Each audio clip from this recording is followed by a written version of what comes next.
Hello everyone. तो आपको याद होगा कि लास्ट क्लास में हमने किए थे कुछ इंपॉर्टेंट क्वेश्चन और उसके सॉल्यूशंस बताए थे और आपको दिया था एक छोटा सा important question along with the hint to solve it. तो आई होप कि आपने उसे सॉल्व किया होगा। तो चलिए उस क्वेश्चन के सॉल्यूशन को आज हम देखेंगे। तो क्वेश्चन में क्या था कि क्वेश्चन में हमें निकालना था इक्विलिब्रियम कांस्टेंट। आपको मैंने बताया था कि alpha equals to root under K by C का यूज़ करके हमें के का वैल्यू निकालना था।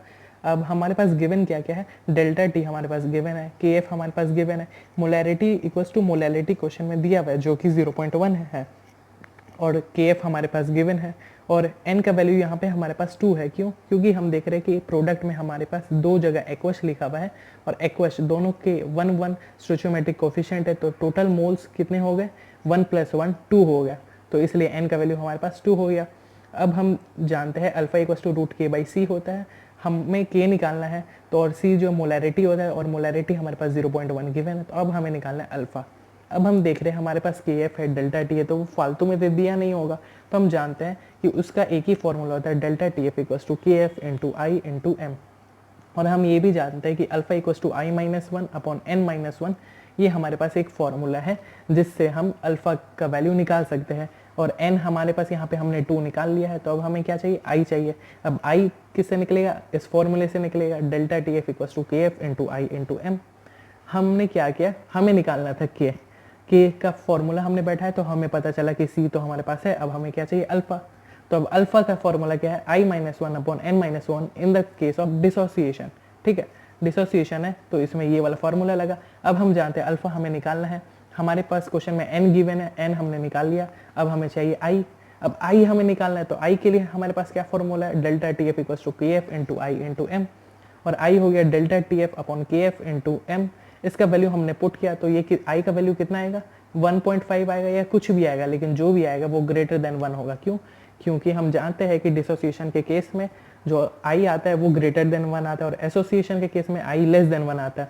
तो मान लीजिए कि आई का वैल्यू 1.5 है, ये मैंने एग्जैक्ट वैल्यू नहीं निकाला, मैं आपको जस्ट कंसिडर करने बोला कि मान लीजिए आई का वैल्यू 1.5 आता है, तो alpha equals to I minus one upon N minus one हम इस फॉर्मूले में लगा दें, इसी फॉर्मूले में, तो हमें निकलता है क्या, अल्फा इक्वल्स टू 0.5। अब हम क्या करेंगे, वापस से अल्फा इक्वल्स टू रूट के बाई सी है, स्क्वायरिंग करेंगे दोनों साइड, तो अल्फा स्क्वायर इक्वल्स टू के बाई सी। तो के का वैल्यू क्या हो गया, अल्फा स्क्वायर इंटू सी होगी, ये अल्फा नहीं है, ठीक है, K equals to alpha square into C. अब हमने अल्फा का वैल्यू यहाँ पे निकाला है और सी का वैल्यू हम जानते हैं मोलैरिटी 0.1 है, तो आ गया हमारे पास क्या, के आ गया। ठीक है, ये एग्जैक्ट आंसर नहीं है, ये आंसर नहीं होगा। क्यों? क्योंकि आई का वैल्यू तो हमने निकाला ही नहीं है, आई का वैल्यू मैंने आपको खुद से कैलकुलेट करने बोला, ये तो मैंने जस्ट एज्यूम किया। ठीक है, so this was the simple important question जो आपसे बना होगा। आई होप नहीं भी बना तो आप सॉल्यूशन देख लीजिए, नेक्स्ट टाइम आपसे ये छूटना नहीं चाहिए। ठीक है, आपको याद होगा जब हमने क्वालिटेटिव प्रॉपर्टी स्टार्ट की थी तो उसमें सबसे पहला जो क्वालिटेटिव प्रॉपर्टी आया था वो था रिलेटिव लोअरिंग वेपर प्रेशर, जो एनसीईआरटी में गिवन था, जो मैंने आपको बोला था कि हम लास्ट में करेंगे क्योंकि वो थोड़ा सा इंपॉर्टेंट और कॉन्सेप्चुअल चीज़ है। तो वो इंपॉर्टेंट कॉन्सेप्ट है जो मुझे आपको बताना था, वो हमने दूसरे टॉपिक्स में कवर कर लिया। तो वो कॉन्सेप्ट क्या था भाई, आई होप कि आपको याद होगा कि जब हम किसी कंटेनर में सॉल्वेंट को मिक्स करते हैं, फॉर एग्जाम्पल ये कंटेनर है, इसमें हमने सॉल्वेंट डाला, ठीक है, अब हम क्या करें, इस क्लोज्ड कंटेनर में नॉन वोलेटाइल सॉल्यूट कहीं से ऐड कर रहे हैं, नॉन वोलेटाइल सॉल्यूट ऐड किया तो क्या होगा, इसके जो सरफेस है, सॉल्वेंट के जो सरफेस है, सरफेस पे क्या होंगे, नॉन वोलेटाइल सॉल्यूट हम जानते हैं कि ऑक्यूपाई कर लेते हैं, जिसके कारण क्या होता है, इसका जो इवापोरेशन है वो थोड़ा कम हो जाता है, सरफेस एरिया घट गया इसलिए, जिसके कारण ये जो प्रेशर है यहाँ पे वो डिक्रीज हो जाता है, प्रेशर जो है डिक्रीज हो जाता है। क्यों? क्योंकि नॉन वोलेटाइल सॉल्यूट ने जो सरफेस प्लेसेस थे उनको घेर लिया है, जिसके कारण जो प्रेशर है वो अब डिक्रीज हो गया। ठीक है, तो इसी के ऊपर जो है हमारा है रिलेटिव लोअरिंग वेपर प्रेशर। तो चलिए सबसे पहले एनसीईआरटी की तरफ चलते हैं, इन फॉर्मूलेज ये क्या है क्या नहीं है इनके बारे में हम सब डिस्कस करेंगे। आप अपने एनसीईआरटी के पेज नंबर 47 को निकाल ले और हम देखते हैं, फ्रॉम रॉल्ड्स लॉ हम जानते हैं कि P1 equals to x1 into P naught है। तो x1 क्या है, मोल, x किसको डिनोट कर रहा है, मोल फ्रैक्शन को डिनोट कर रहा है। ठीक है, तो जो हम जानते हैं कि क्या किया हमने, नॉन वोलेटाइल सॉल्यूट को जब हमने कंटेनर में ऐड किया सॉल्वेंट में, तो उसके कारण क्या हुआ, प्रेशर जो है उसका डिक्रीज हो गया। तो प्रेशर डिक्रीज हुआ, इसका मतलब प्रेशर क्या हुआ, चेंज हुआ। तो कितना का चेंज हुआ, डेल्टा पी कितना हुआ, P1 not minus P1। P1 क्या है, अब जो नॉन वोलेटाइल सॉल्यूट डालने के बाद जो कंटेनर में प्रेशर है वो हो गया P1, और जो कंटेनर में सॉल्यूट डालने के पहले जो उसका प्रेशर था वो था P1 नॉट, तो डेल्टा P कितना हो गया P1 नॉट माइनस P1, और हम जानते हैं कि P1 not minus P1 not x1 हो गया। कैसे? P1 हम जानते हैं यहाँ से x1 इंटू P नॉट, तो हमने ये पुट कर दिया, P1 नॉट हमने कॉमन निकाल लिया तो हो गया 1 माइनस x1। अब हम जानते हैं x1 plus x2 equals to 1 होता है, तो 1 माइनस x1 कितना हो जाएगा x2 हो जाएगा। ठीक है, तो इससे क्या हो गया delta P equals to x2 into P naught. इसे हम ऐसे भी लिख सकते हैं, जब हम P1 नॉट को दोनों साइड डिवाइड कर देंगे तब delta P upon P1 naught, delta P upon P1 naught equals to x2, और डेल्टा P हम जानते हैं क्या था P1 नॉट माइनस P1 था। So this is an important formula, इसी पे क्वेश्चंस आते हैं। And as a student of ट्रायोज हम जानते हैं कि हमारे पास जितने भी कॉलिगेटिव प्रॉपर्टीज के फॉर्मूले हैं वो हम लगाएंगे ज़रूर, लेकिन अब हम उसके साथ क्या मॉडिफाई कर देंगे, आई को यहाँ पे मल्टीप्लाई कर देंगे। कहाँ पे आई मल्टीप्लाई कर देंगे, यहाँ पे आई को हम मल्टीप्लाई कर देंगे। ठीक है, इस फॉर्मूले हम आई मल्टीप्लाई कर देंगे। तो आप क्या कीजिएगा, x2 के साथ यहाँ पे जो है आई को मल्टीप्लाई कर दीजिएगा। सो दिस इज द फॉर्मूला। अब हमारे पास इंपॉर्टेंट कॉन्सेप्ट क्या है, तो ठीक यही फॉर्मूला हमने वहाँ एनसीईआरटी में देखा था, क्या कि delta P upon P naught B equals to x है। ठीक है, तो इससे हम क्या लिख सकते हैं, P naught B minus P S upon P naught B equals to x है। अब हम क्या करें, थोड़ा सा तोड़ मरोड़ रहे हैं किसको, इस फॉर्मूले को, ताकि हम इसे और सिंपल बना सके। कैसे? अब हम क्या करते हैं, दोनों साइड रेसिप्रोकल कर देते हैं, तो उल्टा हो गया, तो उल्टा करके क्या हो गया, P naught B upon P naught B minus P S equals to 1 upon x हो गया। ठीक है, अब क्या कर रहे हैं, अब क्या करें, एक्स को हम Na और Nb में, x क्या है मोल फ्रैक्शन है, तो उसको हम मोल्स के टर्म्स में लिख रहे हैं।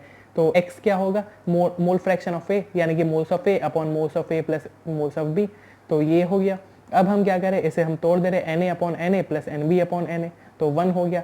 अब हम क्या करेंगे, 1 को उस साइड ले जाएंगे, 1 को उस साइड ले जाएंगे तो क्या होगा, Nb upon Na equals to this हो जाएगा, जिसे सॉल्व करके हमारे पास ये आ जाएगा। तो हमारे पास हम देख रहे हैं कि P S upon P not B minus P S equals to N B upon N A, और delta P upon P not B equals to P not B minus P S upon P not B. ये दोनों फॉर्मूले बहुत important है, दोनों फॉर्मूले एक ही है, दोनों में कोई अंतर नहीं है। ठीक है, लेकिन कभी कभी ये फॉर्मूला हमारे पास ज़्यादा यूजफुल होता है जब हम क्वेश्चंस को सॉल्व करते हैं, और कभी कभी ये फॉर्मूला जो है ज़्यादा यूजफुल होता है। दोनों सेम ही है। पी एस हमारे पास क्या है, पी एस जो है हम जानते हैं कि नॉन वोलेटाइल सॉल्यूट जब हमने ऐड किया था तो उसके बाद उसका प्रेशर क्या हुआ, डिक्रीज हो गया था। तो डिक्रीज होने के बाद जो उसका प्रेशर था ना, वही पी एस है। भाई एनसीईआरटी में जो आपने अभी पी देखा था ना, ये जो P1 था ना, ये जो P1, इसी को मैंने PS लिखा है, इसी को हमने क्या लिखा है, PS लिखा है। तो आप इस फॉर्मूले का स्क्रीनशॉट ले ले, आपको आपके टीचर्स भी पढ़ाएंगे ज़रूर स्कूल वगैरह में, तो आप इसे घबराए नहीं, दोनों एक ही फॉर्मूला है, दोनों में कोई अंतर नहीं है। मैं बार बार बोल रहा हूँ, बहुत सारे मिसकंसेप्शंस है, इसलिए मेरे टाइम में भी हमें बहुत डाउट होता था कि कब ये लगाएंगे, कब नीचे वाला, कब ऊपर वाला। तो भाई दोनों फॉर्मूले में कोई भी लगाओ, आंसर्स में कोई अंतर नहीं पड़ता। बस कभी हम इस फॉर्मूले का यूज़ करते हैं तो कभी इस फॉर्मूले का, ताकि हमें कन्वीनियंट हो क्वेश्चन को सॉल्व करने में। एक और इम्पॉर्टेंट चीज़ जो आपको यहाँ पे नोट करना चाहिए कि ये जो हमने नीचे में फॉर्मूला लिखा है एक्स ए क्या है, mole fraction of solute. Mole fraction of solute क्या होता है, Na upon NB plus Na होता है ये। ठीक है, लेकिन कभी कभी जब हम जानते हैं कि जब हम सॉल्यूट को जो है बहुत कम अमाउंट में डालते हैं, नॉन वोलेटाइल सॉल्यूट का एडिशन का जो अमाउंट है वो बहुत कम होता है, मतलब बहुत कम सॉल्यूट जब हम डालते हैं, तो उस केस में Na का वैल्यू जो है NB से बहुत छोटा होता है। Na is very very less than NB होता है, जिसके कारण हम Na प्लस NB को जो है सीधा NB लिख देते हैं, या फिर Na अपॉन NB। इसे हम डायरेक्ट यूज़ कर सकते हैं कब, जब क्वेश्चन में गिवन है कि जो सॉल्यूट हम डाल रहे हैं, या आपको पता है कि जो सॉल्यूट यहाँ पे डल रहा है वो बहुत ही ज़्यादा कम अमाउंट में डाले जा रहे हैं। ठीक है, तो अब आते हैं एनसीईआरटी के पेज नंबर 48 में, जिसमें इससे रिलेटेड एक बहुत ही आसान और सिंपल सा क्वेश्चन दिया गया है। चलिए इसे रीड कीजिए। Weber pressure of pure benzene at a certain temperature is 0.85 bar, a non-volatile non-electrolyte solid weighting 0.5 gram when added to 39 gram of benzene of molar mass 78 gram per mole. Vapor pressure of the solution then is 0.845 bar. What is the molar mass of the solid substance? तो इस question में हम यहाँ पे देख सकते हैं कि हमारे पास क्या क्या गिवन है। देखिए क्वेश्चन में क्या बोल रहा है कि जो बेंजीन है उसका किसी एक पार्टिकुलर टेम्परेचर पे उसका प्रेशर 0.85 बार है। इसका मतलब ये है कि जो बेंजीन का जो P1 नॉट हम जानते हैं, जो P1 नॉट हम बार बार लिखते हैं क्वेश्चंस में, जो डेरिवेशंस और फॉर्मूलेज में वो P1 नॉट का वैल्यू हमारे पास दिया है 0.85, 0.85 यहाँ पे, ठीक है। आप अपने एनसीईआरटी बुक से देखें तो आपको ज़्यादा सुविधा होगा। तो a non volatile non electrolyte solid weighing 0.5 gram when added 30 gram of benzene of molar mass 78 gram. तो हम देख सकते हैं कि हमारे पास क्या दिया हुआ है, मास ऑफ सॉल्यूट दिया हुआ है, मास ऑफ सॉल्यूट दिया हुआ है और मास ऑफ सॉल्वेंट भी दिया हुआ है, मास ऑफ सॉल्वेंट भी दिया हुआ है। ये बेंजीन का मोलर मास दिया हुआ है, आप बेंजीन का नहीं, ये जो सॉल्यूट है ना उसका मोलर मास दिया हुआ है। और बेंजीन का फॉर्मूला हम जानते हैं C6H6 होता है, C6H6 होता है। तो इससे हम क्या कर सकते हैं, मोलर मास निकाल सकते हैं। और जब हम इसे ऐड कर देते तो उसके बाद जो प्रेशर होता है, वेपर प्रेशर होता है सॉल्यूशन का, वो दिया हुआ है 0.845 बार। तो चलिए हम क्या क्या गिवन है उसे पहले लिख लेते हैं।